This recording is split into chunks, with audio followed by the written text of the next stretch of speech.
হাসিনাকে মৃত্যুদণ্ডের সাজা শোনানোর পরই অগ্নিগর্ভ হয়ে ওঠে বাংলাদেশ। সোমবার রাতভর বিভিন্ন জেলা রণক্ষেত্রের রূপ নেয়। চলে রাতভর আগুন ভাঙচুর।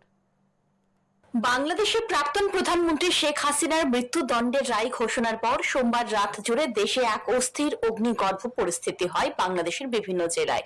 আন্তর্জাতিক অপরাধ ট্রাইব্যুনালের এই ঐতিহাসিক ও বিতর্কিত রায় কার্যত 5টি জেলায় সহিংসতার আগুন জ্বালিয়ে দেয়।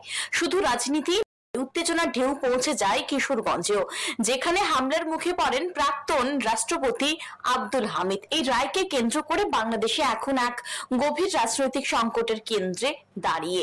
সোমবার রায়ের মাত্র কয়েক ঘন্টার ব্যবধানে অন্তত 5টি জেলায় প্রতিবাদ হয়। বিভিন্ন স্থানে গাড়িতে আগুন দেওয়া হয়, ভাঙচুর হয় দোকানপাট, বিক্ষোভকারীরা অবরোধ গড়ে তোলে প্রধান সড়কে।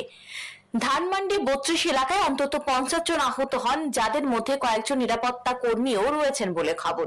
সোমবার রাতে অসংখ্য গাড়ি ও মোটর সাইকেল পুড়িয়ে দেওয়া হয়। পরিস্থিতির দ্রুত অবনতি দেখে দেশজুড়ে মোতায়েন করা হয়েছে অতিরিক্ত নিরাপত্তা বাহিনী।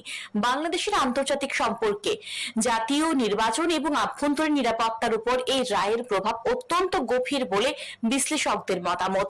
রায় ঘোষণার পর বাংলাদেশের রাজনৈতিক আবহাওয়া এমন এক মোড়ে এসে দাঁড়িয়েছে যেখানে উত্তেজনার পাশাপাশি রয়েছে অনিশ্চয়তা, নিরাপত্তাজনিত উদ্বেগ এবং ভবিষ্যতের প্রতি গভীর সংশয়। Bureau report, news today.